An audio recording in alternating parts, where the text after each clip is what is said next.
tarde. Vamos dar continuidade ao webinário que nós inauguramos, né, na semana passada, o webinário da exposição Mulheres e Educação no Século XIX, Artefatos e Sensibilidades. E hoje nós temos algumas convidadas muito especiais que vão falar um pouco sobre essa experiência da escrita do verbete ou sobre a temática da exposição, né, entrada aqui, as convidadas preferirem, né? São as professoras Marta Maria de Araújo, da Universidade Federal do Rio Grande do Norte, e a professora Maria Tereza Santos Cunha, da UDESC. Então, muito obrigada às duas professoras por terem contribuído, né, com a exposição coletiva, com o verbete, que eu também estou super curiosa para ver como foi esse processo para vocês, e também por compartilhar com a gente agora, né, no webinário, essa experiência. E depois o vídeo vai ficar disponível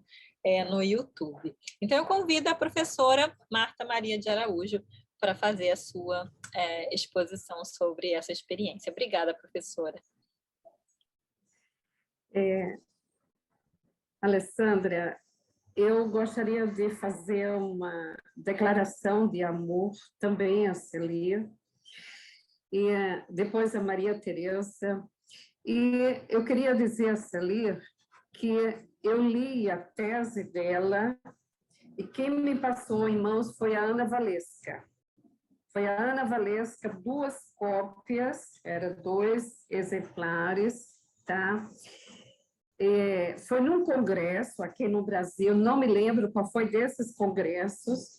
Então, logo que eu vi a divulgação do seu trabalho, eu me apaixonei, tá? Eu acredito que eu chegaria a você. Existe, né? Tem hora que o espírito da gente, né, leva aquelas pessoas que são muito caras na vida da gente, tá? Então, foi a Ana Valesca que passou para mim. E depois da leitura, que eu pedi o seu trabalho, um congresso, então nós pensamos, combinamos em um canto de parede, nesse projeto junto sobre a educação de mulheres.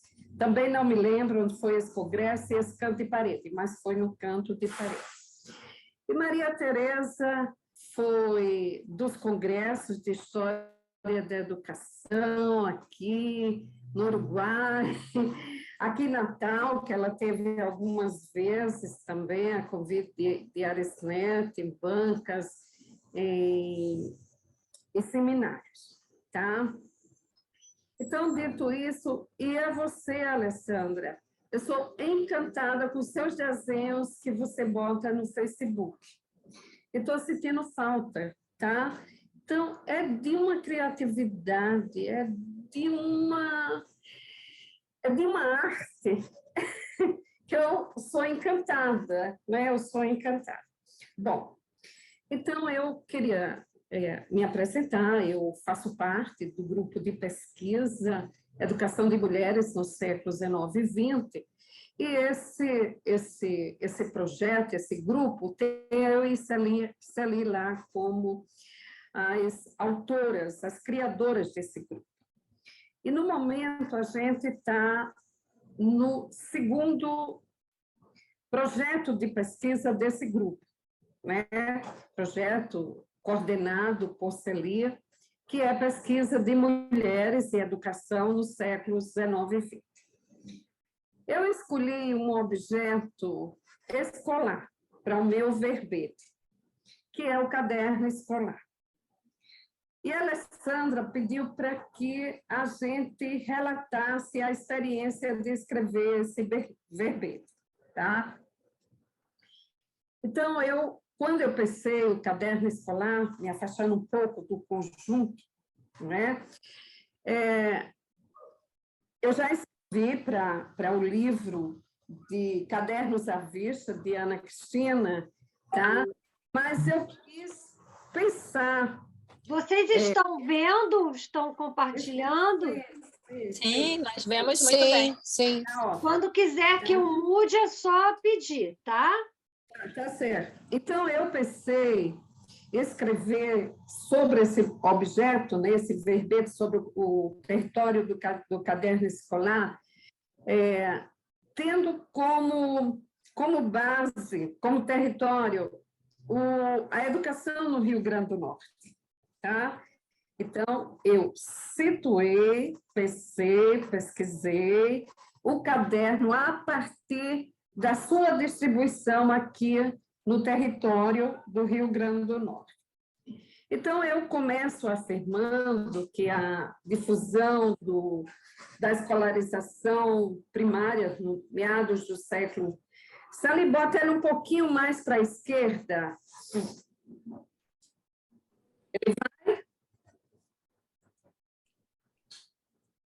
Ele não vai para a esquerda. A tá gente bom, tá tem bom. que mover Então, seus quadradinhos. Você tá puxa ótimo, os quadradinhos e os tá quadradinhos vão para onde você quiser. É só pegar o cursor e mover os quadradinhos. Qualquer um pode fazer isso. Vocês peguem o cursor e puxem os quadradinhos para colocar onde vocês quiserem. Inclusive, se clicar onde tem um só, aparece apenas a pessoa que está falando, onde tem só um cursor. Tá certo. Então, eu começo afirmando que a difusão da escolarização primária, meados do século XVIII, início do século XX, é concomitante... Só um minutinho, que eu vou voltar. Ao que Foucault qualificaria de desenvolvimento da sociedade disciplinar. E, por isso mesmo, é indissociável da leitura, da escrita, letras, frases, cópias, ditados, com auxílio, na época, de folha avulsa de papel em branco ou com linhas, de maços de papel e, por último, de cadernos. Então, aqui eu entro no Rio Grande do Norte. Tá? Eu pensei a discussão a partir do Rio Grande do Norte. Então, no Rio Grande do Norte, no século XVIII, com a expulsão dos missionários jesuítas, dos frades carmelitas, da administração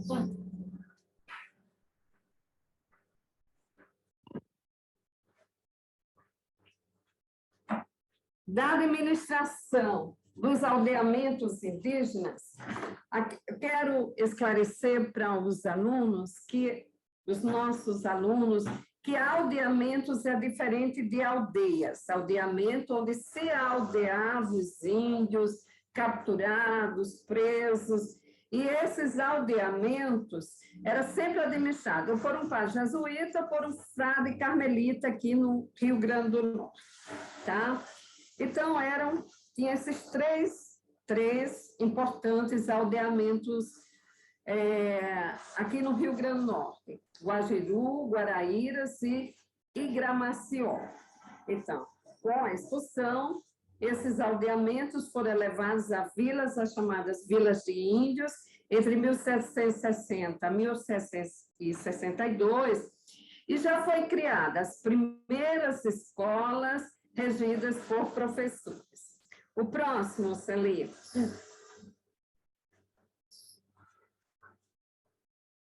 Sim, isso aí. Fátima Lopes foi uma professora que estudou as vilas de índios, a transformação dos aldeamentos às vilas de índios. Então, ela, lá no trabalho até estruturado dela, né, com a expulsão, com a transformação dos aldeamentos em vilas de índios, o governador de Pernambuco, o qual a capitania do Rio Grande do Norte era administrativamente ligada, vinculada, já oficializou ao secretário de Estado e ultramar de Portugal, nessa data aí, 3 de março, o envio para os alunos e alunas matriculados nas escolas das vilas de índios, folhas de papel ofício, papel em branco linho, penas, gansos, tinteiros e a cartilha Breve Instrução para ensinar a doutrina cristã, a ler e escrever os meninos e, ao mesmo tempo, princípios da língua portuguesa e sua ortografia. Não sei se Tereza conhece essa cartilha, mas foi muito usada aqui no Nordeste. né? Pelo menos aqui no Nordeste. O próximo, Celi.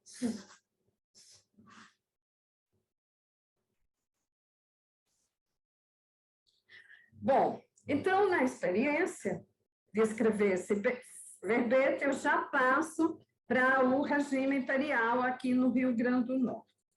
Então, no primeiro momento, eu constatei que somente lendo todas as mensagens dos presidentes de província, somente nas mensagens dos anos de 1852, 1854, 1855 e 1858, esses presidentes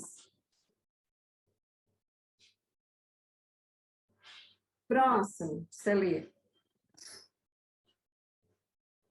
Próximo. Está voltando, é descendo. No regime imperial,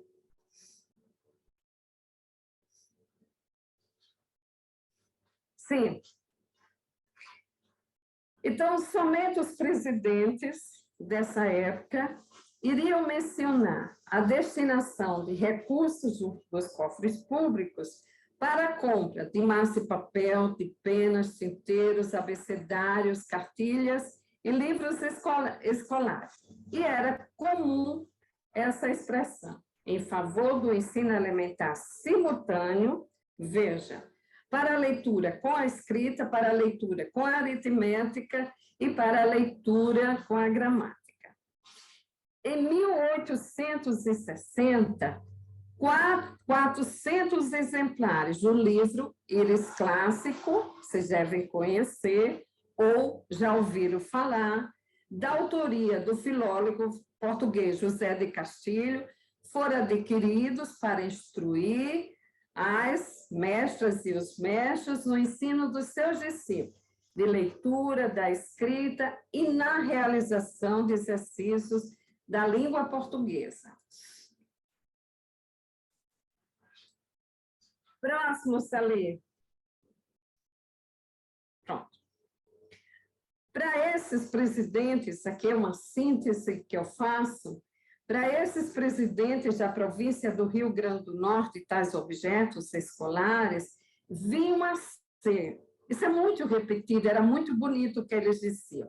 Portanto, aqueles que criavam o costume da decente para a escola de segunda a sexta-feira, para aprender a ler, a escrever, a contar, rezar e a comportar-se de maneira civilizada, também era, digamos assim, uma intenção muito clara e muito repetitiva. Então, entre os anos de 1872 a 1875, com recursos dos cofres públicos, seriam adquiridos aproximadamente 2.000 translados de caligrafia, eram os quadros, espécie de quadros quadrados, né, para se escrever, chamado quadros de método mútuo para a escrita, para exercitar a escrita. Igual quantidade de maços de papel, cadernos, penas, tinteiras, abecedários, cartilhas, tabuadas, livros de leitura, de aritmética e de coreografia. Isso para... Sim, isso na época, né, para 94 escolas públicas da província, 62 do sexo masculino e 32 do sexo feminino. Então, às vezes, Tereza, a gente encontra alguns trabalhos que são submetidos para as revistas que as meninas não tiveram o direito de estudar no século XIX. Aí eu tenho que pesquisar mais, tá? Próximo, Célia. Bom, aí chegamos no século XIX republicano. Então, é nesse século que se elevaria, pouco a pouco, a utilização nas escolas públicas e nas escolas particulares brasileiras, o gênero caderno. Vai se tornar não mais folhas de papel avulso. Ao mesmo tempo, né, o caderno começa a se impor. tipo papelão fino, com a capa de papelão fino, com poucas folhas e linhas horizontais. Aí eu volto para o estado do Rio Grande do Norte. Aí no Rio Grande do Norte, muito certamente pela escassez, pelas circunstâncias relativas da escassez dos cofres públicos, com prejuízos para a educação como causa pública, somente os relatórios anuais do diretor-geral da Instrução Pública, Manuel Dantas, mencionaria a aprovação pelo Conselho Literário da questão livros escolares, de utensílios didáticos para escolas estaduais primárias do sexo masculinas, diurnas e noturnas, e escolas noturnas, e do sexo feminino somente. Próximo, Celé. Que materiais foram esses? A saber, foi adquirido, né, com recursos dos cofres públicos. Então, para 1897, a cartilha de Felisberto Carvalho e Hilário Ribeiro, para leitura escrita, exercícios escritos de aritmética, compêndios de gramática escolar, compêndios de ginástica escolar, cadernos de escrita e cadernos de cânticos escolares. E para 1900, né, então, foram adquiridos compêndios de ortografia, cartilha mestra, o primeiro livro de leitura para o ensino de leitura e escrita e o explicador de aritmética e cadernos de escrita. Bom, ao final do século XIX, o próximo, Celê.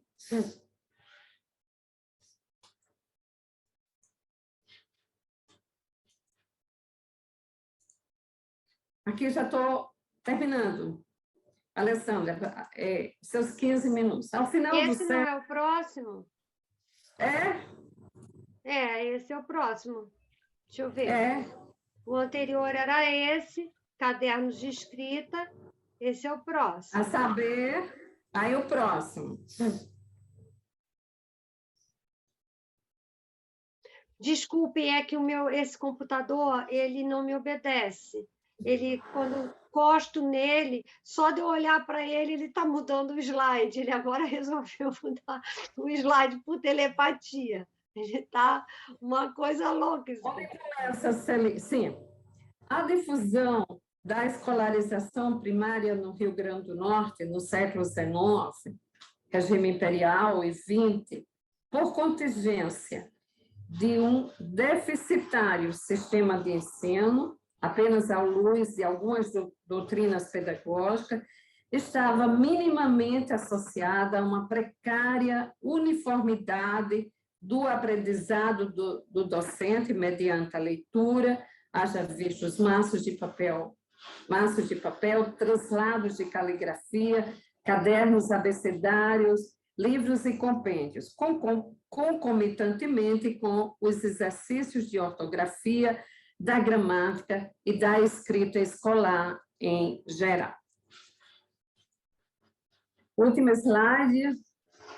Bom, ao final do século XIX, só me detendo no século XIX, a gramática normativa escolar prefixava o ensino simultâneo e a escrita homogeneizada para o conjunto de discentes aprendizes e prescrevia a indispensabilidade do papel pautado, dos translados de caligrafia e de cadernos variados, porque tinha o caderno de cântico, o caderno de aritmética, além de penas e tinteiros, tudo isso em razão do modo coletivo de ensinar e aprender. Muito obrigada e estou à disposição para qualquer... Aqui está as referências, né? E o meu verbete foi esse sobre o território do caderno escolar. Muito obrigada. Depois nós vamos abrir, né, para a questão agora com a palavra a professora Maria Tereza Santos Cunha, que está, né, sempre aqui muito presente no Proped, já é quase uma carioca, né, Maria Tereza? Quase uma carioca, está sempre aqui com a gente. E eu estou, né, aqui na expectativa, que é sempre muito criativa, muito divertida também, das apresentações da professora Maria Tereza. Então, está com a palavra, está em casa, inclusive. Muito Quer obrigada. compartilhar, Tereza, os slides? Eu quero, mas primeiro eu quero assim, 2 minutinhos só para agradecer e depois compartilhar os slides. Quero sim, porque Mas eu você já... sabe sozinha ou quer que eu compartilhe? Celi, não me envergonhe. Eu não sei sozinha. Tá, eu vou tentar. Eu também, olha, eu estou, ele não está mais me obedecendo, mas tudo bem. Eu mandei para ti, mandei para a Alexandre. Tá. Eu não sei fazer e eu vou te confessar para você que não quero aprender. Ah, gente, não quero aprender mais isso. Exato, exato. Nem tudo a gente tem que aprender, né? Eu concordo. A gente tem que selecionar. Tá, mas eu quero agradecer, dizer realmente que eu já sou assim, uma catarioca, né? Uma catarinense florianopolitana. Vocês observam que Florianópolis é muito parecido com o Rio de Janeiro, é um rio pequeno, né? Essa relação do mar com a montanha, com a praia, uma ilha. Tá? Eu adoro estar no Rio de Janeiro e já estou me tornando sócia quase do Proped, né? Uma coisa, vários colegas, amigos, acompanhei bancas, teses, né? Celi, Alexandra, Sorgonda, Ana Cristina, enfim. O grupo todo. Liginha também, que eu gosto muito de Liginha. Tá? Enfim, as amigas aí. Estou vendo aqui a Ana Cristina, quero agradecer por mais essa oportunidade. E eu preparei apenas 5 slides, tá? Porque eu entendi que era para dizer como é que tinha sido o meu processo de produção do verbete. Tá? Esse aqui é o slide inicial, então eu comecei mostrando, né, o site, né, o site que vocês fizeram, eu já divulguei aqui, queria só fazer um pequeno reparo, não sei se é um reparo, é porque é o seguinte, eu estou aposentada, trabalhando apenas nos programas de pós-graduação, e voltei, né, para a Universidade Federal de Santa Catarina, de onde eu também nunca saí, né? Então, eu gostaria de, daqui para frente, a minha identificação tem que ser UFSC e UDESC, porque o meu projeto atual de pesquisa também é ligado à Universidade Federal de Santa Catarina, onde eu sou professora titular, aposentada também. Então, eu gostaria só de dizer isso, porque para o CNPq essas coisas acabam contando. Então, isso aí eu copiei lá do site de vocês, que destina-se a contribuir para a formação humanística de seus estudantes, proporcionando a disseminação de bens culturais juntamente com conhecimento. Esse textinho também a Celi, de uma certa maneira, mandou, não nesse formato e nessa grafia, para que a gente pudesse pensar. Ana Cristina, que está aqui nos vendo, tinha dito para mim, um grupo grande lá, dizendo assim, por que não fazes sobre a escrivaninha? Porque essas coisas de escrever, tu gosta de escrever e tal, né? A escrivaninha, eu pensei muito em ti quando eu vi a escrivaninha. E eu disse para ela, não, eu quero fazer sobre a pena e a caneta. Tá? E logo escolhi também, Celi deixou essas mais velhas, né? Como Marta e como eu, escolherem primeiro, sabe? Então, eu logo escolhi. E por que eu escolhi? Porque a pena e a caneta, é claro que eu sou uma mulher do século XXI, ainda que travestida de século XIX, em função da tecnologia, né? E eu não usei pena e caneta, lógico, mas eu usei caneta tinteiro, tá? Que era um tinto de um vidro com tampa preta, caneta Parker. Tá? E a tinta Parker, que a gente abria a caneta, enchia, escrevia e precisava, às vezes, do mata-borrão. E quando eu tinha 12 anos, eu ganhei do meu pai uma caneta tinteiro, porque eu comecei a escrever com caneta tinteiro, que era a caneta Parker. Era Parker 51. Era uma caneta muito linda. Ele tinha uma preta com a tampa dourada e ele me deu uma azul de tampa dourada que eu tenho até hoje. Né? Não funciona mais, mas eu tenho. Então, essa foi a minha primeira, digamos assim, a minha Madeleine Proustiana. A partir dessa lembrança, eu comecei a pensar no que eu ia escrever sobre aquilo. Tá? Pode passar aí, Celine, vamos ver o que eu já botei. Tá? Qual foi meu processo de produção? Eu vou falar sobre isso, como é que eu cheguei a esse verbete, né? Não está passando... Aí, tá? Aí. Eu comecei a pensar que esses objetos, eles são objetos sensíveis. Tá? Assim como a caneta tinteiro do Spark 51 foi, para mim, um objeto que despertou essa sensibilidade. E esses objetos sensíveis, eles estão ancorados entre a memória e a história. Eles estavam na minha memória. E, para eu fazer um verbete, eles precisavam fazer história. Então, a partir da minha memória, eu fui construir um texto que pretendo ser historiográfico. E, por isso, em quem eu me baseei? Como eu atuo aqui no programa, basicamente no programa de pós-graduação em História das universidades, a que estou ligada, e também na História da Educação, na educação, eu me baseei muito nessa recomendação do Paul Ricoeur, tá? Que o Paul Ricoeur é importante porque ele vai trazer de volta, de certa maneira, a importância da memória para a história. Aquilo que o Know-how um pouco distanciou, história é isso, memória é aquilo, o Ricoeur acaba trazendo. Tá? Não à toa, o livro dele começa com o título A Memória, a História e o Esquecimento. Né? Então, olha o que ele diz. A memória tem todo o interesse de se submeter ao olhar histórico. A memória é a sua melhor garantia de sobrevivência.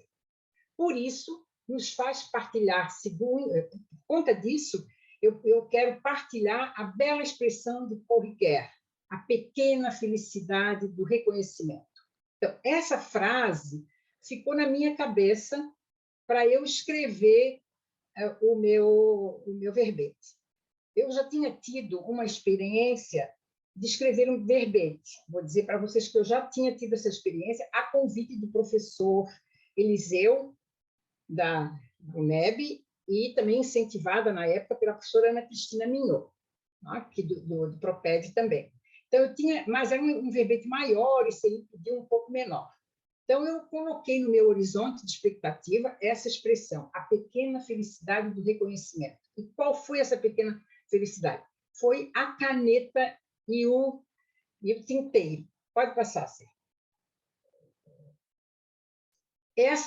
Esse aqui, essa imagem está meio assim, né? Foi a imagem que a Celine mandou. Tá? Quando ela mandou aquele arsenal de coisas, tá? Ela me mandou várias imagens, que eu escolhi essa. Tá?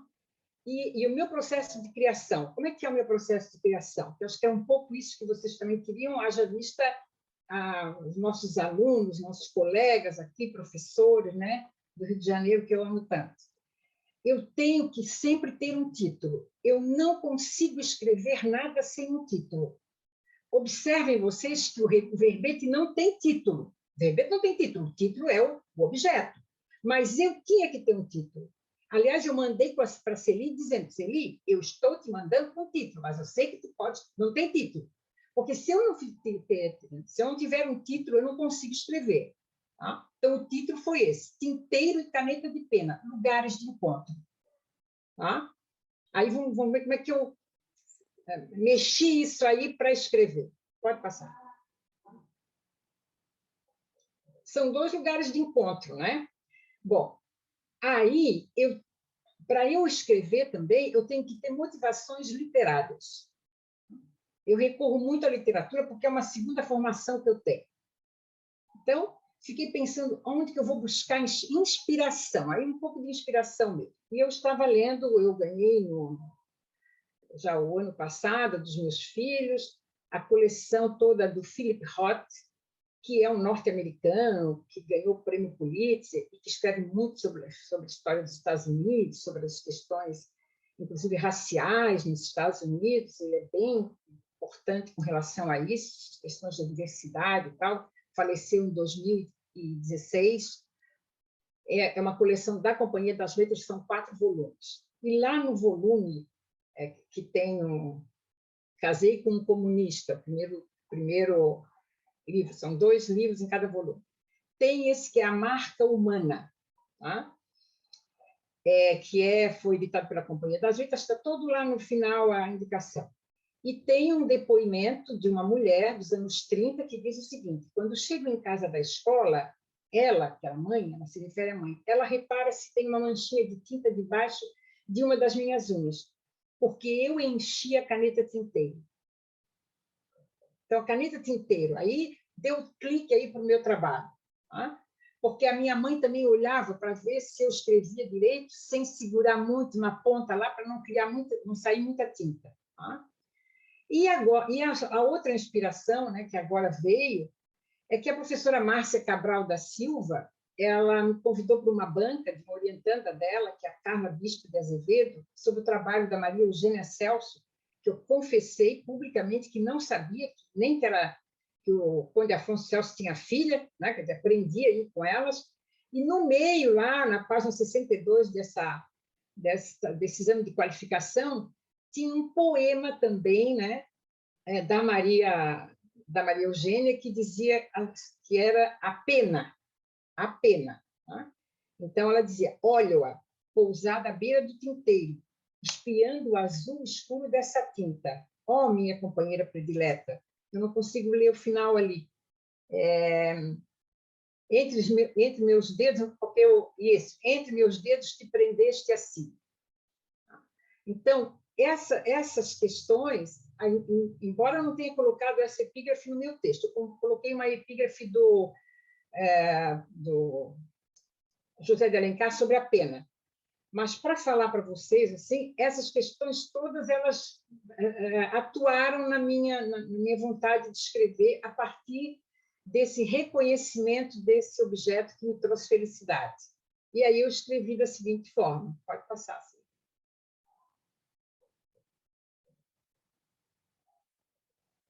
Pequena felicidade do reconhecimento, eu botei esse em aspas, porque é uma expressão do Riquet, lá em 2007, 127 a página, e eu comecei escrevendo: o tinteiro e a caneta de pena. O impressionismo nostálgico desses objetos abre-se ao emocional em comunhão ilimitada com mistérios do passado. São objetos relíquia, dotados do poder de lembrar. Eu trabalhei muito junto com esse texto do Oreste Renan, falando sobre o objeto relíquia que possibilita lembrar, porque como eu me lembrei da caneta tinteiro, né?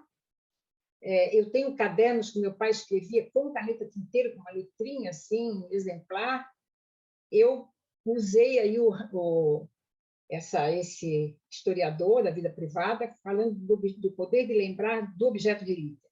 São objetos que possuem a presença simbólica da pessoa que os utilizou para se comunicar e descrever.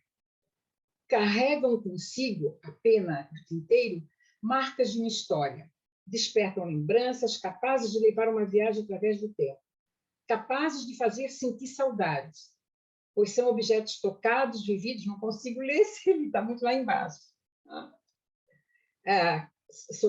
Tocados, vividos, e são objetos carregados de memória. Então, a partir da memória, é isso que eu quero fixar, tá? Eu fui historicizando a minha construção teórica. Tá? Então, a partir da memória. Tudo que vem a partir da memória, se a gente começa a historicizar, fica mais tranquilo de fazer. Eu não... claro que a gente faz, refaz, até achar um título. Às vezes o título é tão banal, lugares para encontro, mas não foi assim. Lê, pega ali, bota esse, arruma. Tem dias que não sai nada, e assim como se faz o processo de tese também, né? Tem dias que não sai nada, tem dias que sai alguma coisa, tem dias que sai muita coisa. Tá? Então, a gente tem que ter esse movimento aí. Né? Mas eu fui movida pela memória e pela literatura, é isso que eu quero fixar. E eu termino, então, esse verbete, né? Dizendo isso aqui, ó.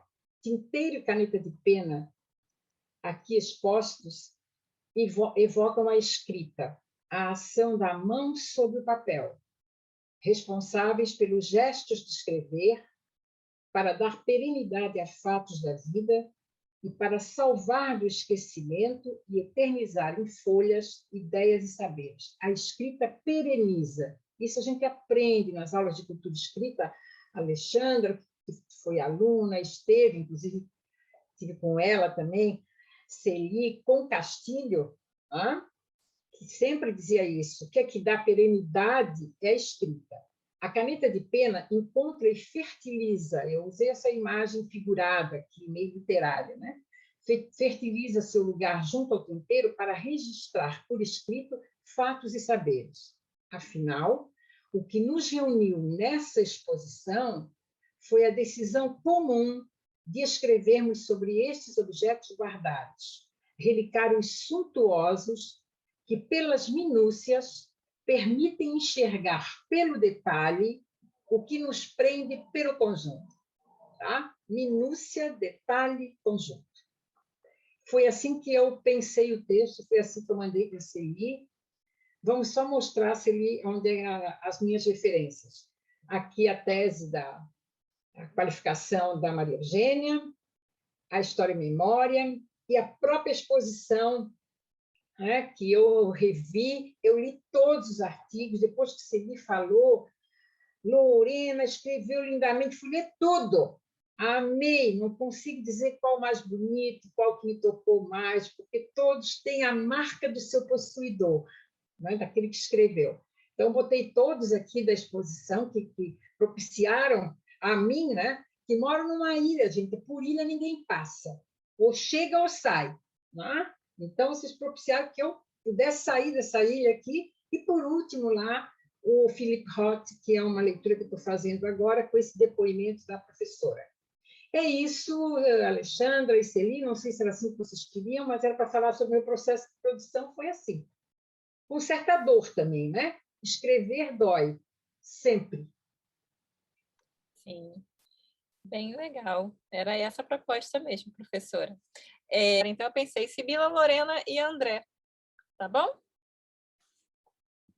Então, ok.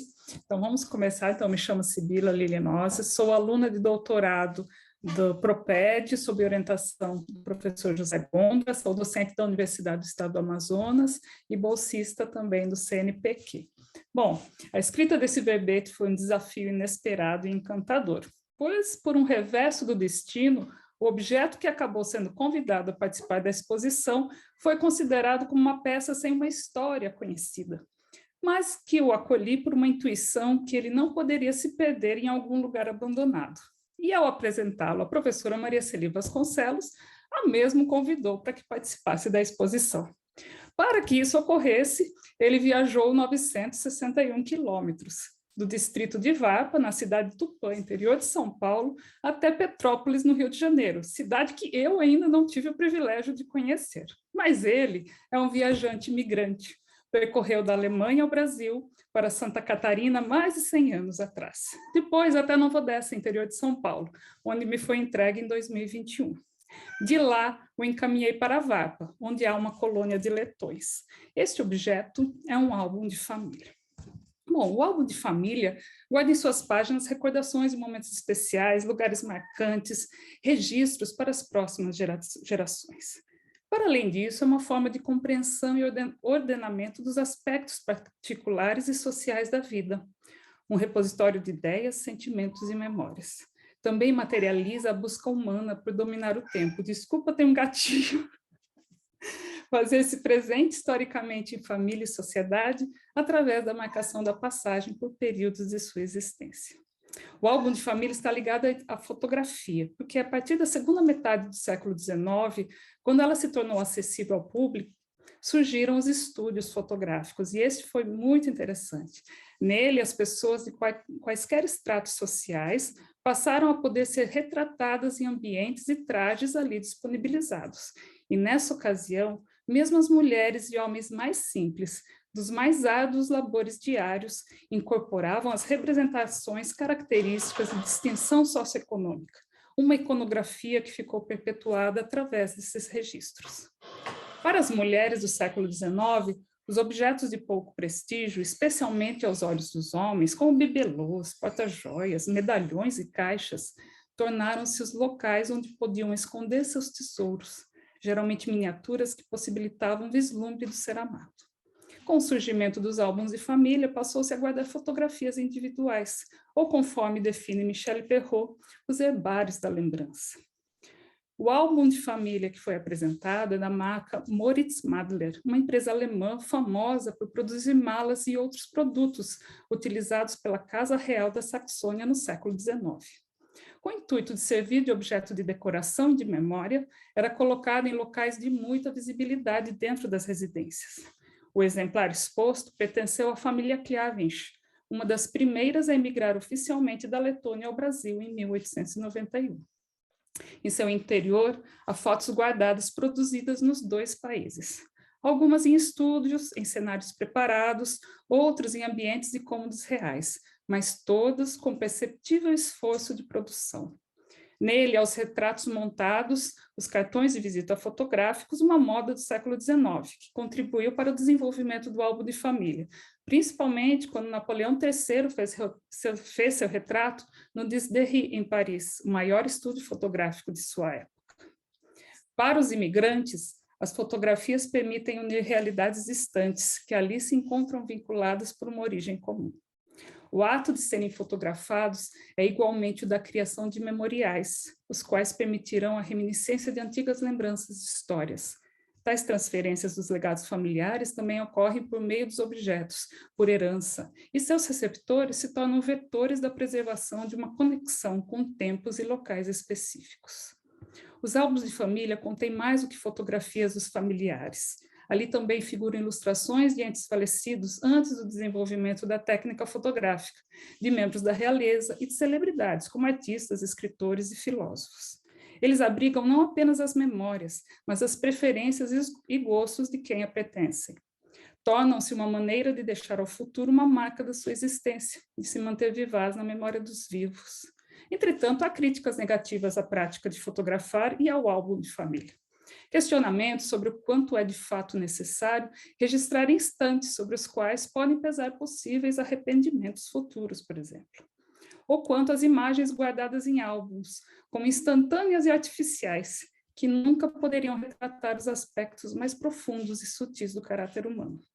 Ainda assim, a captura fotográfica e as recordações por ela proporcionadas continuam a desempenhar uma função de prestigiosos memoriais familiares e individuais, transcendendo gerações, além de permanecerem como importantes recursos de transmissão da história e de fontes documentais.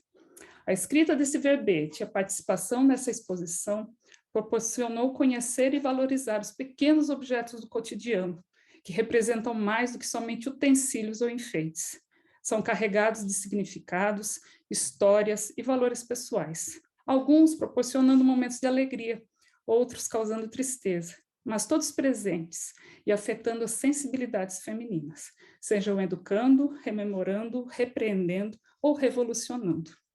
Que este belo trabalho seja inspiração para muitas mulheres e que, através dos verbetes, possamos compreender a importância do nosso caminho na sociedade, a qual muitas vezes tentou apagar as vozes e nos representou nos extremos. Nós, como mulheres, sabemos e compreendemos o valor da resiliência. E encerro aqui com um trecho de Michel Perrault, que cita: "O poder, como muitos outros, é um termo polissêmico. No singular, ele tem uma conotação política e designa basicamente a figura central, cardeal do Estado, que comumente se supõe masculina.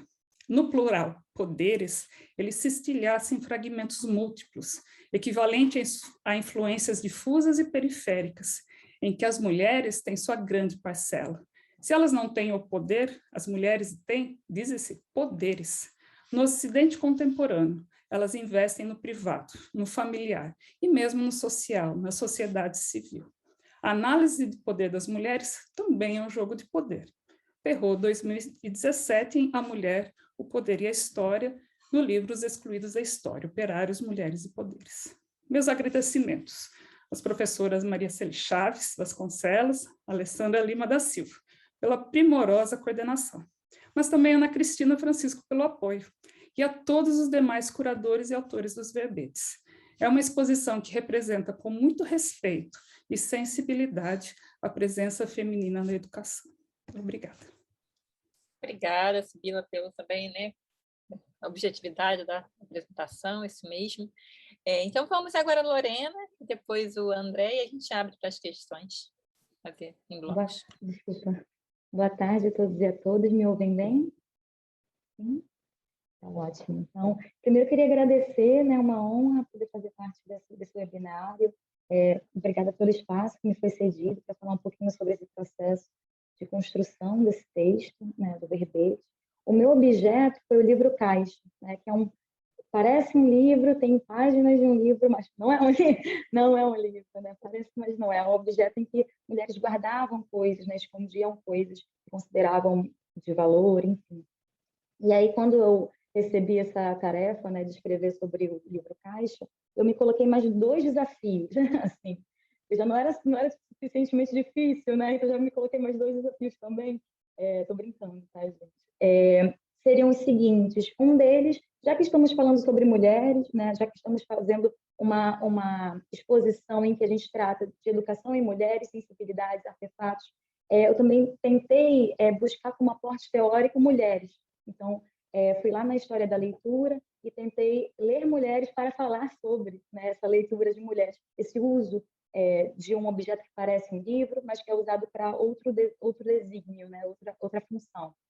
E também tentei, né, fazer um exercício poético, que era o de escrever um texto da história da educação, mas que tivesse as influências que são minhas próprias também, professora Maria Tereza, que é essa motivação literária, que também faz parte da minha formação inicial, né? Então, eu sou formada em letras, e aí tentei, né, juntar essas duas áreas de conhecimento, né? Então, eu vou ler para vocês o meu verbete. A primeira parte dele é uma epígrafe de uma autora que me é muito cara, se chama Maria Lúcia Medeiros. Ela é pouco conhecida aqui no Sudeste, ela é paraense, uma autora paraense, eu sou paraense. Então, eu busquei nela a inspiração ali para começar o meu texto. De onde surge essa ideia do texto? O texto que ela escreve é um conto, é o finalzinho de um conto chamado Chuvas e Trovoadas, que faz parte de um livro que não teve reedição, um livro que está esgotado, que se chama Zeus ou a Menina e os Óculos. Bom, o texto termina assim, né? Ela está em uma aula de leitura, desculpa. Ela está em uma aula de costura, e de repente começa a chover lá fora. E aí acontece o seguinte: a professora ergueu os olhos por cima dos óculos, mas a menina já estava de pé, braços abertos num longo espreguiçamento, e ligeira atirou caixas e agulhas e linhas e dedal para cima, para o alto, bem para o alto, esparramando pela sala dezenas de alfinetes e pedacinhos de renda, que foram se alojar num voo doido por cima das meninas costureiras. Contam, por fim, que a menina, filha de um professor de filosofia, passa as tardes devorando livros de aventuras, contos de fadas, lendas e mitos, sonhando com terras distantes. E que já ia me esquecendo, anda apaixonada por um tal de Robinson Crusoe. Então, esse lugar, eu comecei a ir pela epígrafe, né, desse texto da Maria Lúcia Medeiros, pensando um pouquinho sobre o ato transgressor de ler, né? Só a leitura já é extremamente transgressora. E aí comecei o meu verbete a partir daí. O ato de ler, para além da decodificação de símbolos gráficos, é um desvelar de significados, que se encontram algumas vezes implícitos, outras explícitos na superfície do que chamamos texto. O jogo entre esconder e revelar faz parte do ofício de escritores e escritoras, que sugerem caminhos de interpretação para seus leitores e leitoras. Assumindo, então, a leitura como uma prática de atribuir possíveis sentidos a textos, sempre em processo, o livro torna-se um enigma a ser decifrado. Abrindo, podemos, qual Pandora, transgredir o status quo. Não à toa, o exercício da leitura por mulheres foi muitas vezes controlado pela sociedade. As restrições de acesso a textos eram frequentes, por exemplo, na primeira metade do século XIX, uma vez que a leitura, principalmente de romances, era vista como perturbadora da ordem social instituída. No entanto, há muito tempo, a resistência feminina se dá, e com o ato de ler não foi diferente, como afirma Moraes. Aí uma citação, abre citação. O irreversível caminho do fogo deflagrava-se. A leitura de romances já fazia parte do cotidiano feminino no século XIX. Essas leituras representavam um máximo de perigo, uma vez que sua prática propiciava às leitoras escaparem às contingências, às convenções, por meio de viagens em torno de si mesmos, durante os serões ou na intimidade do seu quarto. Fecha a citação. Adicionem-se a essas reflexões alguns questionamentos.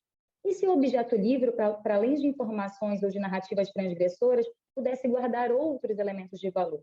Haveria a possibilidade de um livro esconder da sociedade outras formas de desobediência feminina? Além das disruptivas ideias, o objeto livre, em sua concretude, poderia armazenar artefatos de estima de mulheres? Então, eu fiquei me perguntando, né, essas coisas. Será que, para além, né, será que a gente poderia materializar em um objeto? Será que esse objeto representa materialmente, em sua concretude, né, outras transgressões, para além da própria leitura, que já era vista como transgressora, né?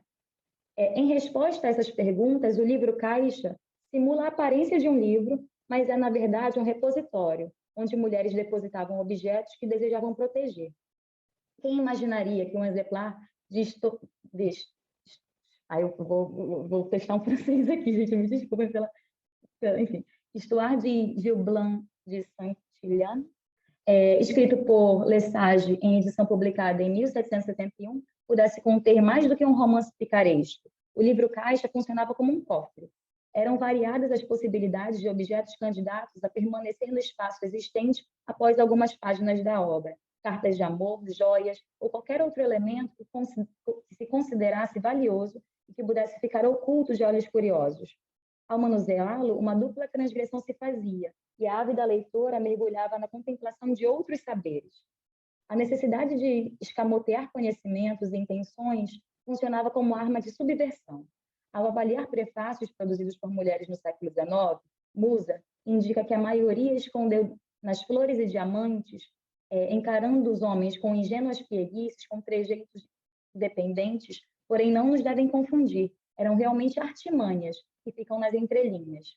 Em seu estudo, a pesquisadora apresenta o fato de que muitas mulheres, camuflando sua astúcia em formas que simulavam inocência e comedimento, eram capazes de combater condições de dependência em sutis atos de insubordinação. Assim, contrariando o feminino imposto socialmente, mulheres utilizavam o livro Caixa como máscara para subverter regras de domínio. O jogo literário entre o implícito e o explícito se reforça na materialidade de um objeto que apresenta uma funcionalidade ambivalente. Nesse sentido, a construção de um pequeno espaço pessoal, então, começar na minúcia, né, desse espaço pessoal, o espaço pessoal mínimo ali, de um oco dentro de um livro. Nesse sentido, a construção de um pequeno espaço pessoal e único dentro de um lar, que pressupõe a domesticação dos corpos femininos, é inventividade e resistência. Então, essas foram algumas palavras para tentar dar conta desse jogo entre o esconder e o revelar. O revelar uma certa inocência, né? Escamoteando, escondendo ações de subversão. Então, esse foi o verbete. Eu construí, como eu falei, o meu aporte teórico, ele é todo feito com vozes mulheres, né? Com escritas de mulheres, na verdade. E queria agradecer às professoras Alexandre e Maria Celi pela oportunidade. Assim, foi muito importante para mim produzir esse verbete, foi um exercício muito interessante. E agradecer também a minha orientadora, a Marcia Cabral, por todo o suporte que ela está me dando, porque é uma nova área em que eu estou adentrando, aí ela tem sido muito cuidadosa na condução das minhas orientações. Agradecer pelo corpo docente do PROPED, que é muito acolhedor. Obrigada. Obrigada, Lorena. Então, agora o André, e aí depois a gente abre para as questões, né? Perguntas, curiosidades. Olá, pessoal, uma boa tarde a todos e todas. Antes de apresentar, eu fiz uma pequena apresentação, tá? Mas antes de apresentar, eu gostaria primeiro de partilhar com vocês a experiência que foi produzir o verbete, porque para mim foi algo muito novo. Nunca participei de um verbete. Me senti muitíssimo desafiado, primeiro porque da minha formação histórica, eu sou formado em História, mas ao longo de todo o processo, tanto do mestrado e agora no doutorado, eu tenho trabalhado com políticas públicas e história da educação. E poder tratar de um objeto de uso cotidiano, nossa, eu fiquei muito e muito tempo pesquisando, olhando, estudando, e vi, inclusive, eu eu nunca tinha parado para pensar a esse respeito, como era possível produzir um texto com as nossas questões do cotidiano. Eu nunca tinha parado para pensar sobre isso para valer, tá? Assim, pensar mesmo para valer. Como é que os nossos objetos eles contam histórias, eles têm trajetórias, eles têm significados. Para que vocês tenham noção, eu estou fazendo meu doutorado na Unirio, sou orientando a professora Janaína Menezes. Eu já estou buscando, eu acho que a Janaína vai surtar, tá, Celi, quando ela vê.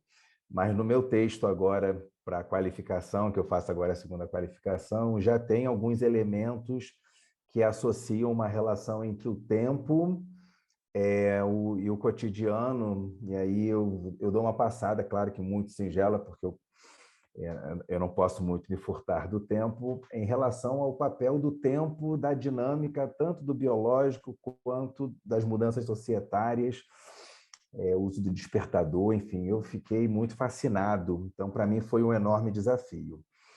Busquei conciliar no verbete, sair um pouco da minha zona de conforto, porque, sim, eu tenho uma zona de conforto, como todos nós.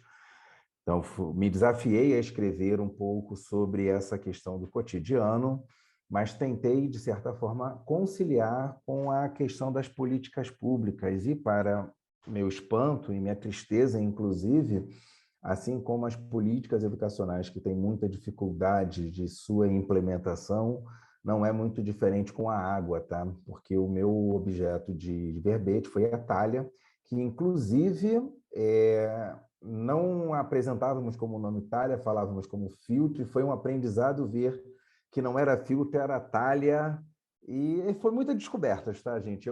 Enfim, eu fiquei muito fascinado mesmo, porque eu lembrei, inclusive, da infância, quando tínhamos aquele filtro de barro, e minha mãe colocava aquela pedra dentro, e aí, enfim, recuperar toda essa história foi maravilhoso, poder entender que esse filtro ele é um processo histórico de uma junção. E aí eu passo, nesse momento, não sei se eu vou conseguir, acho que eu consigo sim, apresentar essa minha tela. Eu vou mostrar para vocês o verbete que eu preparei e espero que os colegas curtam também. Vamos lá. Todos estão vendo? Deixa eu subir aqui. Chegar aqui, pronto.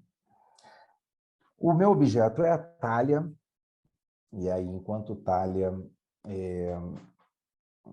foi um pouco desafiador, então busquei trazer aqui para essa apresentação a nossa exposição, Mulheres e Educação no Século XIX. Então, fiquei muito feliz também ao ver a exposição e poder trazer para cá, o que permite, inclusive, nos espaços, fazer o meu enorme agradecimento à equipe que fez a curadoria do trabalho, ficou inacreditável. Nós estamos, inclusive, nesse momento, eu tenho até uma conversa daqui a pouco, assim que nós terminarmos na minha escola, porque nós vamos tentar colocar a exposição nas nossas unidades, tá? Nós temos 6 unidades, então vamos tentar levar a exposição para as 6 unidades para trabalhar com os alunos do 8º ano. Isso já deu pano para discutir muitas coisas, inclusive de trabalho com os alunos, tá? Esse é meu objeto. André, vou te pedir só para clicar aqui em cima, que aí ele fica a tela cheia, aqui nesse quadradinho. No quadradinho. Aqui, ó. Ao lado do mais. Ao lado do mais. Do mais. Eu não estou vendo mais. Não é aqui, Jaqueline, que clica? Ao lado da porcentagem, André, tem uma porcentagem. Isso, você vai ver ali, a porcentagem. Aí tem o mais. Isso. Pronto. Mas aqui não está a tela cheia. Dá uma ampliada, na verdade, né? Dá uma ampliada. Deixa eu ampliar aqui um pouco, então. Isso. Não era isso. Eu queria que ele ficasse com a tela cheia, mas eu não sei como faz. Para variar, nós não sabemos como fazer. Né? Não é nos 3 pontinhos ali? Os 3 pontinhos em apresentação? do lado direito? Talvez seja, nos 3 pontinhos. Não foi aqui, né? Aqui. Ou do lado ao contrário, André? Tem o símbolo da impressora, os 3 pontinhos. Não sei se é ali. Não vem. Deixa eu ver aqui. Apresentar. Pronto. Olha que beleza. Obrigada, André. Que delícia. Vamos lá. Com esse trabalho, eu comecei com um trecho do jornalista, escritor Bastos Tigres, que é um texto que ele produziu no início do século XX, no Rio de Janeiro, em que ele tinha um poema, então eu trouxe um trecho do poema dele, que dizia o seguinte: por água clama o Rio de Janeiro, a todo instante em fúria desabrida, e o governo escutando o seu berreiro, mata-lhe a sede? Não, faz avenida. Em nossos tempos de neurastemia, está graçando a avenidomania, moléstia de feição a mais grotesca. Por isso, quando no café do Brito pede-se um copo d'água, ouve-se um grito: garçom, um copo de avenida fresca. A talha é um recipiente com o objetivo de armazenar água fresca para o consumo no ambiente doméstico. A peça tem 34 centímetros de altura e foi confeccionada em Faenza, cerâmica branca, no século XIX, com pinturas manuais de flores na cor rosa e fundo branco no estilo Art Nouveau. O utensílio em tela pode permitir a compreensão histórica de alguns dos hábitos do cotidiano relacionados ao acesso e consumo de água limpa, bem como as atenções da esfera pública para sua distribuição e tratamento. No Brasil, a partir do século XVI, as primeiras iniciativas para organizar o sistema de distribuição e tratamento de água ocorreram com a construção de aquedutos e encanamentos, no intuito de levar a água até as fontes, chafarizes e ou bicas para acesso da população. No entanto, nesses locais, a qualidade da água era impactada pelo uso das lavanderias públicas, bebedouro de animais e descartes de lixo e esgoto nos locais de extração, contribuindo para a poluição da água. Outro problema estava na distância entre as residências e os locais de coleta da água. Assim, alguns setores recorriam aos aguadeiros ou carregadores de água, que circulavam pelas ruas da cidade, a pé ou em carroças, vendendo o líquido, e as armazenavam em moringas, potes ou cuias. No caso da elite brasileira, a importação de produtos europeus provocados pela abertura dos portos e a crescente integração do país no mercado mundial no século XIX também deixou suas marcas nos recipientes para a água, como a talha em Faenza. Os utensílios domésticos produzidos nesse material eram mais aceitos do que de outras modalidades de cerâmica, tendo em vista, por exemplo, o alto valor econômico das peças de porcelana. O processo de purificação da água pelas talhas era bastante rudimentar e ocorria por meio da decantação, no qual, após a sedimentação, a água era retirada com o auxílio de uma concha, sem esbarrar no fundo, para não levantar os dejetos. Até o século XVIII, a potabilidade da água para consumo era realizada pelo campo visual, a partir do qual as pessoas separavam as consideradas boas águas das águas pestilentas. Assim, caso não se pudesse enxergar as impurezas, se a água tivesse aparência cristalina e não tivesse gosto ruim, a conclusão era de que estava própria para o consumo. Até meados do século XIX, a preocupação sistêmica com a qualidade da água que se bebia não estava presente na agenda pública, tendo em vista o grande número de epidemias e doenças que afetavam a população no período oitocentista, tais como o cólera morbo, geralmente transmitido pela água contaminada. Com o crescimento dos centros urbanos e suas populações, as autoridades públicas buscaram tratar da higiene e saúde pública de forma mais ampla. Em relação ao tratamento da água para o consumo, a principal mudança ocorreu no início do século XX, com a instalação das primeiras indústrias no país, dentre elas as de porcelanas, responsáveis pela produção das primeiras velas filtrantes. A união da vela filtrante com a purificação para a purificação com a talha, para a conservação da água fresca, resultou no formato de filtro de água atual, comum na maioria das casas brasileiras, sendo o filtro de barro uma invenção nacional, um dos melhores do mundo. E aí vem as referências, agradecimento, e com esse processo eu fiquei bastante feliz, primeiro com esse esforço de produção e principalmente com muitas preocupações associadas ainda aos a como que a esfera pública lida com os acessos aos direitos, aos consumos, e esse é um elemento bastante diferenciador. E como que o poder econômico também determinava o acesso à água, tanto como é que você armazenava ao consumo de uma forma geral. É isso.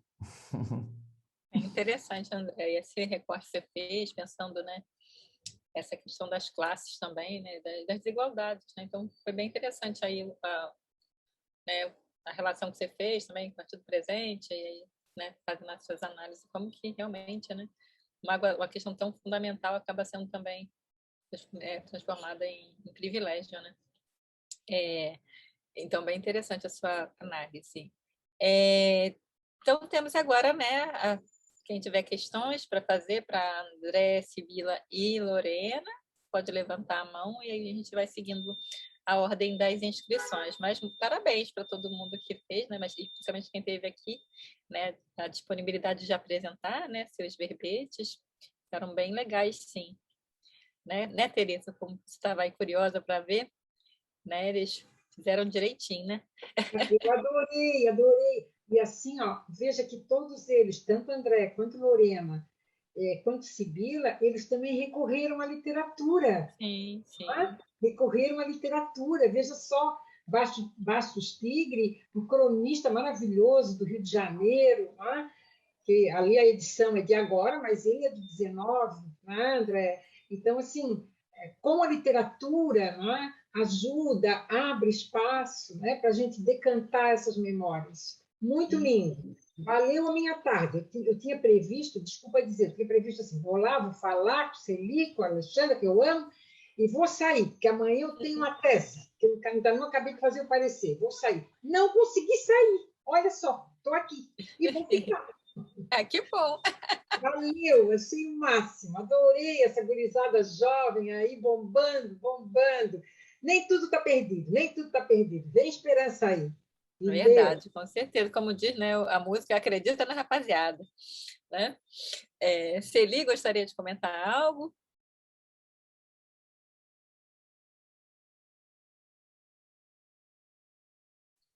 Está tentando ligar o microfone.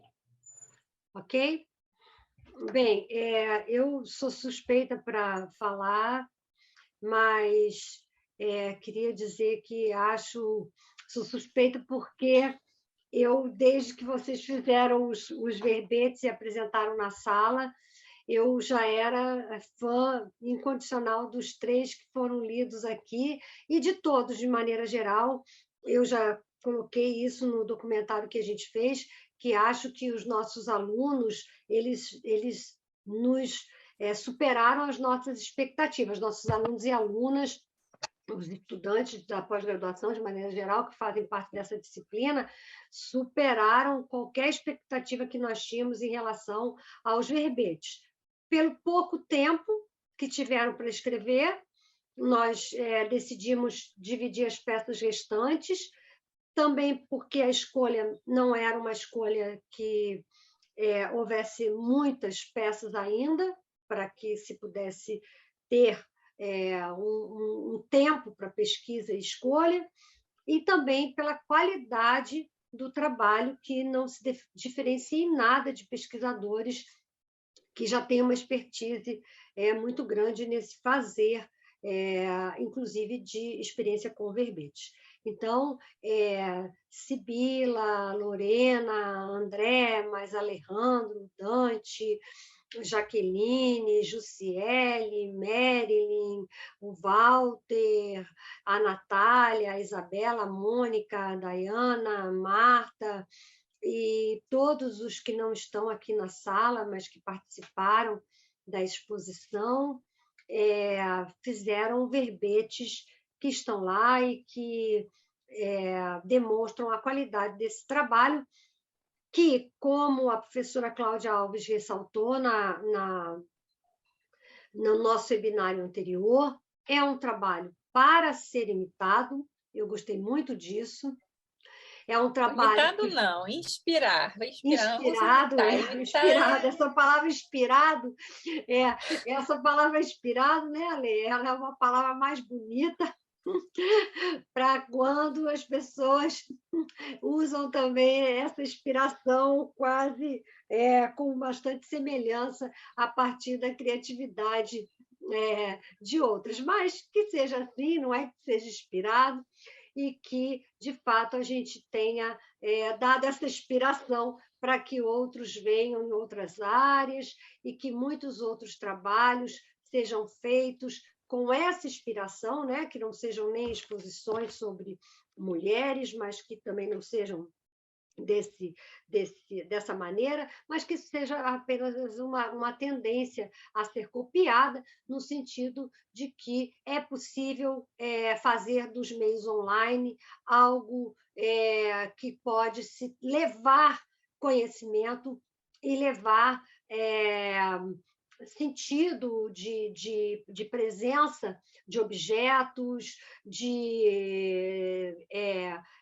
de construção, de aprendizagem, a partir da reunião de pesquisadores, a partir de pesquisa coletiva, utilizando do que a gente tem hoje, que é a web e é a reunião pelas redes que estão aí à nossa disposição. Então, esse foi o primeiro trabalho. Amanhã nós vamos gravar um vídeo para a FAPERJ, falando disso. É um primeiro trabalho que tem essa proposta, mas que venham muitos que sejam inspirados, sejam imitados, sejam copiados, tenham esse como modelo, e que, a partir desse, que a gente possa ter contribuído para que isso seja uma prática de se fazer trabalhos dessa maneira. Isso porque nós acreditamos que, dessa forma, mais pessoas podem ter acesso. Então, eu queria até pegar a fala do André, quando ele diz que vai fazer da exposição algo que possa estar presente nas escolas da rede onde ele atua, para que isso seja algo que todos vocês possam tentar fazer. Ou seja, levar essa exposição para a educação básica, para as escolas de educação básica, lembrando que o próprio trabalho da disciplina é que isso se reproduza na educação básica. Então, que o primeiro modelo inspirador seja tentar fazer algo semelhante na escola básica. Então, que a gente já comece com o modelo inspirador, fazendo isso na escola básica, reunindo talvez uma exposição semelhante em cada escola básica, em cada escola de ensino fundamental, de ensino médio, onde as pessoas possam pedir que se escrevam verbetes, que se coloquem na rede, porque é algo que é acessível a todos e todas. Então, eu queria agradecer muito essa experiência, agradecer a todos que participaram dela, agradecer a todos que acreditaram nela, aos pesquisadores que tiveram junto conosco e que cumpriram com todos os prazos e que confiaram em fazer algo que eles nem sabiam exatamente o que era, mas ao simples convite responderam sem ter nem ideia do que seria aquilo exatamente, e agradecer de maneira especial a Ana Cristina, que tem, ao longo dos anos, reunido esse acervo de peças da sua coleção pessoal e que permitiu, não é, que ela fosse fotografada para essa demonstração pública, e tendo assim uma extrema boa vontade em receber as equipes para que fizessem esse documentário das peças. E ainda um agradecimento muito especial à Alexandra, minha amiga, minha parceira, minha colega querida, que é eu falei da Marta no início, né? Da Marta, que é a primeira. E eu queria falar da Alexandra como assim, aquelas parcerias que na vida vão acontecendo, que a gente vai juntando, e são aquelas pessoas que vão somando na vida da gente, que elas chegam para somar, que elas chegam para te dar boa energia. São aquelas pessoas que você estar com elas faz bem a você. Elas são pessoas que, quando você, nas horas tristes, você pensa assim, poxa, mas eu tenho aquela parceira. E nas alegres você gosta de dividir com elas as alegrias e os sucessos. E a Alexandra é essa pessoa, né? Eu gosto muito da imagem que ela desenhou, minha e dela, né, para a capa do nosso livro, que ainda não saiu, mas que vai sair.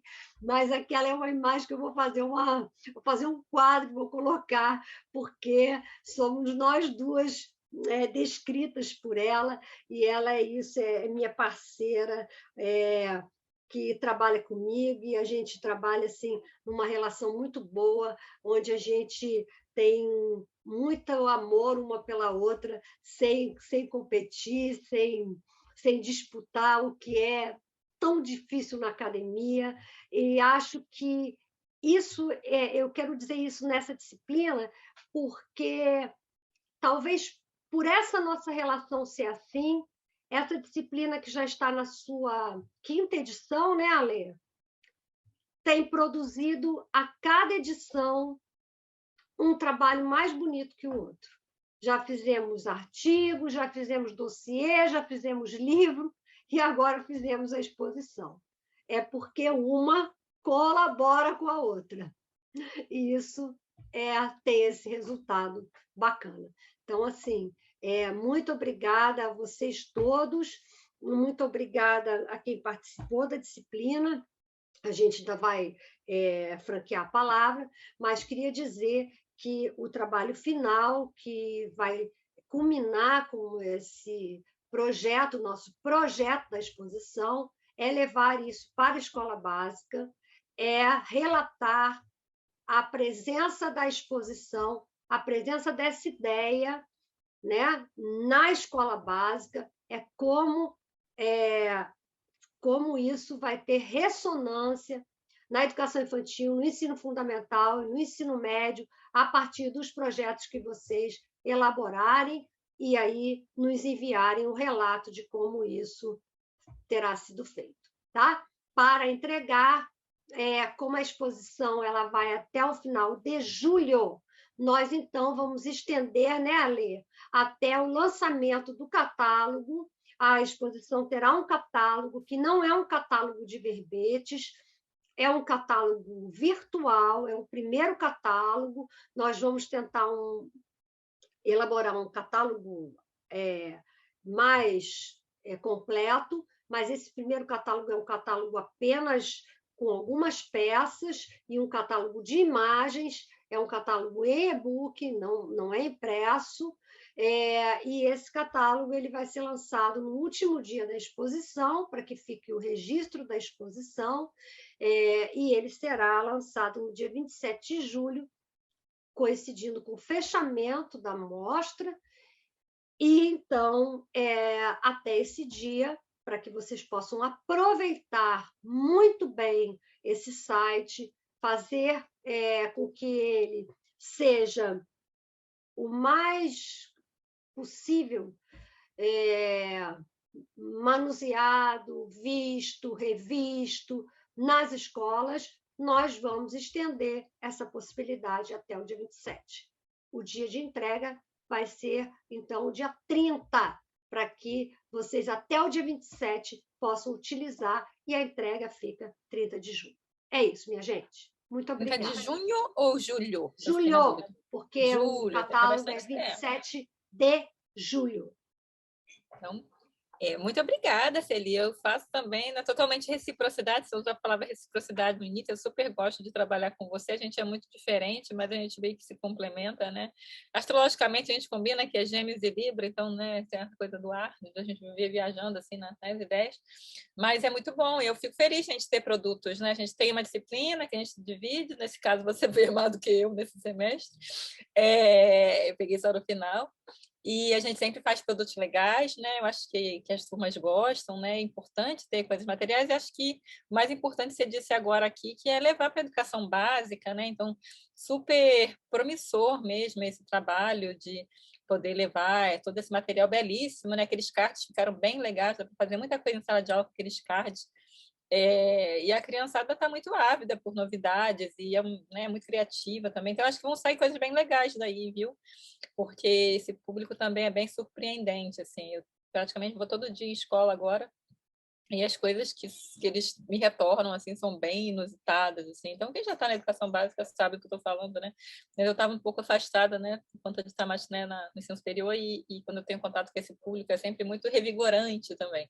Então, bem legal essa proposta de um trabalho produzido numa disciplina de um doutorado reverberar na educação básica. Realmente eu quero, né, que desejo muito que esse trabalho multiplique e que renda inspirações, né? Não cópias de segunda, mas coisas, inspirações, né? E que se inspire realmente as pessoas. Então, novamente, temos pessoas inscritas, Merine e os gatos, Ana Francisca e Lorena.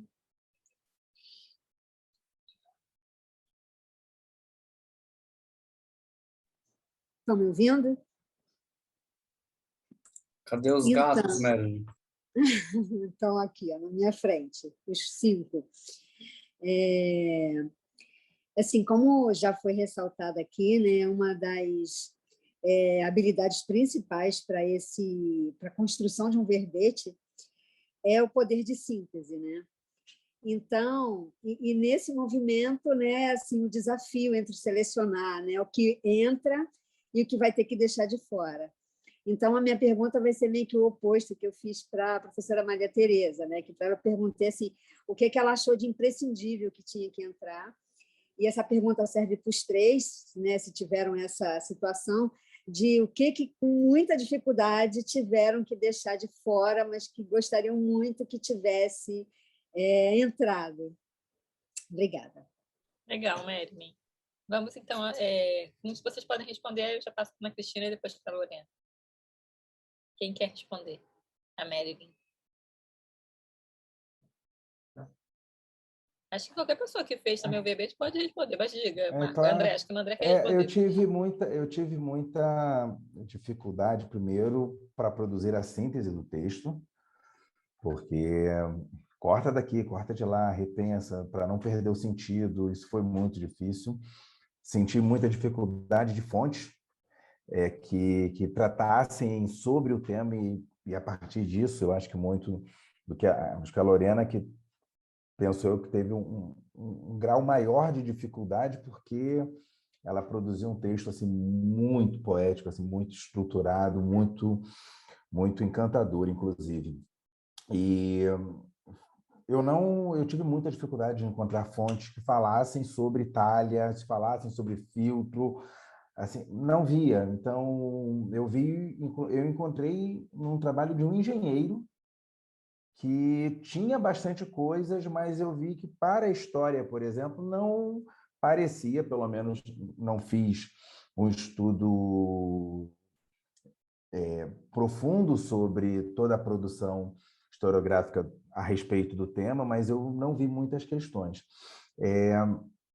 E por isso me levou com muitas dificuldades, por exemplo, para poder trazer uma questão que aí eu senti falta, que foi poder falar da questão das mulheres propriamente dita em associação com essa questão da água, porque eu não achei. Sim, esta relação eu não achei. Então, eu fiquei até muito tempo pensando assim, gente, poxa, meu trabalho vai apresentando uma exposição que está associada ao feminino e, de toda forma, eu não encontrava dentro dessas fontes algo que estabelecesse. Então, de certa forma, eu até achei que meu trabalho ficaria um pouco distante da proposta em si, mas acho que para aquilo que consegui encontrar e identificar, eu busquei trilhar nisso. Então, eu senti assim, essas duas dificuldades: fonte, reduzir o texto e poder... eu não queria fazer nenhuma afirmação em dizer o seguinte, não, porque eram as mulheres que dentro da casa que cuidavam. Eu não podia fazer isso porque eu não achei nada que me dissesse, que me sustentasse. E aí, uma das coisas que a gente aprende de história é que nós não podemos criar um fato, criar um mito, algo do tipo. Precisava ter alguma referência que eu não encontrei. E isso eu senti muita falta. Ali, só uma parte na fala do André. André, eu queria te dar uma dica, assim, já que você vai trabalhar isso na escola básica, na educação fundamental, no ensino médio, na sua rede de escolas, eu queria que agora, para esse trabalho que você vai fazer, que talvez fosse interessante você focar um pouco nas lavadeiras, as mulheres lavadeiras, né? Esse papel importantíssimo que as mulheres lavadeiras tiveram no século XIX. Essas mulheres que tinham a profissão de lavadeiras, elas foram fundamentais, porque até que a máquina de lavar fosse inventada, todas as famílias tinham lavadeiras, e as lavadeiras, elas muitas vezes foram mulheres que sustentaram as suas casas, os seus filhos, criaram filhos, por vezes, muito bem-sucedidos. Eu não me lembro, mas eu acho que eu li em algum lugar, a Tereza pode me ajudar, que a mãe do Machado de Assis era lavadeira. Então, eu penso, André, que você pega esse mote e trabalha um pouco a questão da talha, da água e das lavadeiras, as lavadeiras do Rio de Janeiro, a questão da água, de como a relação delas com a água, mulheres que viveram uma vida em função da água, da onde elas tiraram o seu sustento e de onde elas passaram. A água foi a fonte do sustento dessas vidas. É bem generosa essa dica da Celi. Inclusive, você pode realmente, deve ir para a literatura, e tem aquele livro da Eliana Alves Cruz, Água de Barrela, que vai exatamente falar dessas mulheres na família que dedicavam a esse ofício de lavar roupa. Acho que desde o século XIX que ela pega a família dela, tá? Uma família negra e tal. Água de Barrela. Um livro até que ganhou prêmio, depois foi reeditado pela Malê. E acho que pode ser interessante para o trabalho na sala de aula, e fazendo esse gancho todo. Então, realmente, são mulheres aí que, inclusive, são invisibilizadas, né? Então, é importante aí essa dica que você te deu, dica quente, eu acho. Ah, maravilha. Maravilha. Então, podemos avançar aqui nas pessoas, porque a hora já está esgotando. Então, Ana Cristina... Diga, Tereza. Rapidinho, que eu vou ter que sair, André. Olha lá, li a Conceição Evaristo. Conceição Evaristo. Tem um livro lindo chamado Ponciá Vicêncio. Tá? Ponciá Vicêncio. Esse livro é maravilhoso, é fininho, tá? E ali tu vais encontrar muita inspiração. Tá? Também tem Becos da Memória dela. Né, Ali? Então, só para te dar essa dica, maravilhoso. Então, super aí, né? Olha quanta coisa pode surgir aí da água, hein? E das mulheres. Então, a Ana Cristina e depois a Lorena. Ana Cristina, né? Oi, gente. Boa tarde, tudo bem? Então, na verdade, também não é uma pergunta, eu só quero fazer uma colocação. Parte dela eu já ia fazer na semana passada, mas achei ótimo ter guardado um pouco. Falei, deixa eu esperar a semana que vem. Enfim. E aí é uma coisa assim, foi a vivência também minha nesse processo, né? Além de todos os agradecimentos que eu já fiz aqui, para não me tornar repetitiva, enfim. Eu reforço tudo que eu já venho falando, mas... Quando eu comecei, né, a limpar esses objetos, cada objeto que a gente que chegava e que eu achava num leilão ou que eu comprava, a primeira coisa que eu fazia era atormentar a Celi, pedir para ela um horário, botar aquilo tudo numa bolsa e levar para casa dela. E eu ficava, olha, bota o dedo, olha. E ela assim, sabe como é que é Celi? Entrava na pilha comigo, né? Então, quando veio a ideia da exposição e dos verbetes, foi interessante, porque, de fato, o que a professora Marta falou e a professora Maria Tereza, né, reforçou, foi isso mesmo. Elas tiveram no primeiro momento, elas escolheram os verbetes. E ler um texto, né, da professora Maria Tereza, ler um texto da professora Marta, da Celi, é sempre um deleite, né? Porque, além da questão do saber em demasia, elas têm aquela coisa do brincar com as palavras, né? De fazer com que as palavras dancem à sua frente, né? E você, assim, você está aprendendo um conteúdo, mas, ao mesmo tempo, você está viajando para um mundo, né, de contextos, de palavras. Elas têm essa coisa de pegar o link do conteúdo que a gente precisa aprender e colocar com a questão da literatura, com a questão da pintura. Então, isso é um aprendizado riquíssimo e que eu tenho tentado, assim, plagiar mesmo, né? Seguir os passos delas. Então, ler um texto dessas mulheres, né? Assim, é muito mais do que uma aprendizagem, é quase que uma Bíblia que a gente tem que seguir. Então, eu queria assim, começar a minha fala salientando essa questão, né? Então, quando ele falou, a professora Tereza vai escrever sobre a pena, e aí eu já ficava imaginando, falava, gente, senta que lá vem chumbo, né? Vai ser aquele texto da gente parar e ficar babando em cima do papel, né? A Marta, desde o início, falou, vou escrever sobre os cadernos, então a mesma coisa. Só que aí aconteceu uma coisa interessante. Quando esses verbetes começaram a ser divididos, as colegas começaram a me ligar e falar, Ana, dá para mandar uma foto? Ana, manda um vídeo, eu queria ver isso mais de perto. E aí eu comecei a dividir isso, e foi muito interessante, eu queria deixar isso registrado. Então, assim, André, Ana, pelo amor de Deus, eu não tô... Você tem certeza que isso... Como é que... Eu tô achando isso com outro nome. Me manda um vídeo disso para eu ver mais de perto. Lorena, né? Marilyn com a questão das chaves. Enfim, cada um me mandava e eu ia, assim, tentando mandar o máximo de fotos. Gente, olha, pelo amor de Deus, antes de mais nada, não passem essas fotos para ninguém, senão ele me mata. Olha, que enfim. E a coisa foi... Aí, um determinado momento, Alexandra, a Sibila me manda a questão do álbum. O álbum é algo que não fazia parte daquele meu mundo. E quando ela me mandou aquela foto, e ela simplesmente falou assim, me manda seu endereço, que eu vou te mandar isso pelo correio. Eu gelei. Falei, tô acreditando, gente, que ela vai fazer isso. E aí, o que ela falou, eu falei, Celi, você não tá acreditando, Sibila vai mandar o álbum. E ela mandou, e ele veio exatamente como ela narrou. E aí, quando eu recebi, eu liguei para ela e falei, Sibila, nós estamos com um problema seríssimo. Ela falou, o que foi? Eu falei, o álbum não chegou. Ela está de brincadeira. Eu falei, não, ele chegou, mas ele não vai querer ir embora, ele vai querer ficar aqui com o resto. Então, e assim, e aí a gente foi construindo. Bem, até que uma me manda uma mensagem assim, Ana, pelo amor de Deus, me dá uma ideia do que eu vou escrever. E aí, Alexandre, eu vou ter que te contar uma coisa, aliás, para você e para todo mundo. Eu entrei em pânico, porque eu entrei numa parada de querer não fazer fake. Eu falei, bom, depois que a Celi, que a professora Maria Tereza, depois que Marta, depois que a Alexandra, depois que... Aí eu fui resgatando todo mundo dos nossos grupos de pesquisa, fui lembrando a forma de cada uma escrever e falei, o que eu vou falar para esse povo? Eu não tenho nada para oferecer. E aí eu ficava de tarde assim, o que eu vou falar de você para ela? Vamos, me diz. Chave, me diga, o que eu vou falar de você para ela? Para tentar ajudar a construção desses textos e poder indicar. Bom, o que isso me resultou?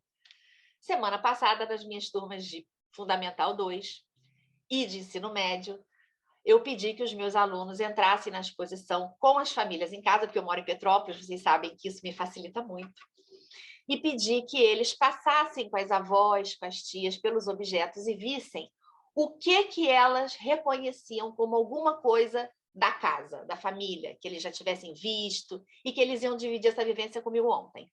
E, claro, foi uma festa, né? Ontem tinha assim... Eu falei, se ele me ligou pedindo para eu fazer, pelo amor de Deus, eu falei, se ele ainda estou na escola, meu horário termina 10, para 3 horas, eu estava na porta da escola com uma avó que foi levar uma coisa para mim, para me mostrar que era uma chave enorme, desse tamanho, que era a chave do quarto da avó dela, que ela ficava trancada, porque ela não podia namorar. E ela me trouxe a chave, doou, inclusive, Celi, a chave para gente. Enfim, e aí ela virou para mim e falou, ai, que trabalho lindo, tal. Bem, por que eu quero fazer essa fala? Porque eu terminei as minhas aulas, os alunos trocando as experiências. Só, gente, que o que aconteceu foi o seguinte, quando eles falavam assim, tia, o que é isso? O que é escarradeira? O que é isso aqui? O que é esse pente? aconteceu uma coisa que eu não estava esperando. Não sei mais falar desses objetos sem ter que remeter aos textos das minhas amigas. E isso me emocionou barbaramente. Muito, mas muito. Não é frescura, não é show, não é mimimi. Foi assim, extremamente gratificante, porque eu olhava para eles e dizia assim, não sei, vamos olhar lá o texto. Então, eu queria agradecer e dizer que, através das palavras de vocês, de certa forma, deram vida para esses objetos que estão aqui na minha casa, e que acho que Celi acertou brilhantemente no título dessa exposição, porque eu acho que essa foi a maior sensibilidade que cada artefato desse recebeu, né? Criar vida, criar uma história. E que bom que é virtual, porque agora, quando eles me perguntam, eu falo, peraí, abro na palma da minha mão o texto e dou para ler. Então, gente, assim, valeu demais, obrigada. Eu acho que foi assim, foi lindo o que a gente fez. Eu estou muito feliz. Legal, parabéns, Ana Cristina, também pela sua sensibilidade de manter esses objetos, de ter cuidado, limpar. Eu sei que dá trabalho, realmente, né, limpar cada um com carinho. Então, fico, né, feliz por você também ter tido essa, né, de ver o acervo da sua família tendo, né, esse, né, significado para tantas outras pessoas agora, né? Legal. E obrigada por, né, generosidade de compartilhar com a gente né, seu acervo, tudo, né, da sua preciosidade, né, a relíquia da família. Lorena, e aí a gente finaliza, já está no avançado da hora. Eu ia até retirar a fala depois né, do relato da Ana Cristina, mas muito rapidamente, só um relato, porque eu estive hoje com estudantes do segundo ano do ensino médio, né, só para reafirmar esse lugar de abraço entre literatura e história, esse lugar possível, né, de abraço entre literatura e história. Entrei em 2 turmas, a gente foi ao laboratório de informática, viu, a gente olhou alguns objetos da exposição, depois eles entraram os computadores em fios, porque tem pouco computador na escola, né, em fios para poder... e ficaram deslumbrados, assim, é muito interessante, porque são estudantes do segundo ano, a gente imagina que talvez eles tenham alguma dificuldade de se conectar com esse material fotográfico, com os verbetes, mas eles ficaram extremamente deslumbrados com os materiais, começaram a comentar entre si sobre os usos, as surpresas de uso dos materiais, e isso, de alguma forma, os convenceu a ler com mais cuidado os textos românticos, né, que tem extensas descrições, que eles estavam com dificuldade de ler, assim, as descrições alencarianas, né, elencar 3 páginas para falar sobre um quarto. Aí eles começaram a entender por que, né, falar sobre o quarto a partir de objetos muito, muito ornamentados, né, objetos que constroem relações de poder. Então, foi muito interessante, numa aula de literatura, né, abordar a visualidade desses objetos e a descrição de usos deles. Eles adoraram e tenho certeza que vão ser melhores leitores a partir de agora, né, falando um pouquinho sobre essa motivação literária que a gente tem discutido tanto no dia de hoje. E só para responder muito rapidamente a Marilyn, eu acho que o que faltou no meu verbete, Marilyn, na verdade não o que faltou, mas o que eu tive que cortar, foi uma coisa que me interessou muito, mas que não cabia no livro caixa, que são as redes de sociabilidade criadas a partir das leituras das mulheres do século XIX. Eu fiquei deslumbrada com isso, né? Como a leitura construiu grupos que reivindicaram muitas outras coisas depois, mas isso não cabia na construção de um objeto tão escondido, né? Que na verdade é um escamoteamento de outra coisa. Então, só para responder a pergunta dela, acho que é isso, gente. Obrigada de novo. Obrigada, Lorena. Muita potência, realmente, né? E muita coisa que você pode fazer, né, Celi? E como que a história da educação, né, é rica, né, em experiências, em possibilidades, e essas conversas tão legais com a escola também, né? A escola também nos ensina muito e também nos inspira, né, a continuar sempre produzindo coisas que possam ser relevantes. Eu sempre brinco, viu, Celi? Hoje eu falei isso. A sua pesquisa, você consegue conversar sobre a sua pesquisa com o 6º ano? E se você consegue conversar sobre a sua pesquisa com o 6º ano, a sua pesquisa é realmente relevante. Então, acho que fica um pouco essa dica para todo mundo. Eu acho que, né, nós podemos concluir, né, Celi? O webinário, acho que foi um sucesso. Amanhã, Celi, a equipe, vão conceder, né, entrevistas para a FAPED, dali vai sair um documentário também, depois ele vai compartilhar o link com a gente. Peço que não saiam daquele grupo, eu normalmente sou a primeira a sair dos grupos, eu confesso, mas peço que vocês não saiam do grupo da disciplina, porque a gente vai fazer informes, vai divulgar aí, né, os, né, resultados da exposição, então não saiam.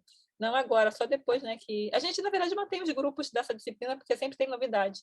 Então, não saiam, porque tem coisas ainda que vão acontecer. Eu prometo que eu não vou sair também tão cedo, apesar de sempre ser a minha vontade de sair dos grupos. Enfim, acho que podemos, então, concluir, né? Se você gostaria de dar mais alguma palavrinha? Agradecer a você, Alexandra, pela condução dos webinários, agradecer a turma, pela proposta de trabalho, pela aceitação, pelo resultado. Agradecer Tereza, que mais uma vez, companheira, está aí conosco, né? Iniciando e terminando a disciplina.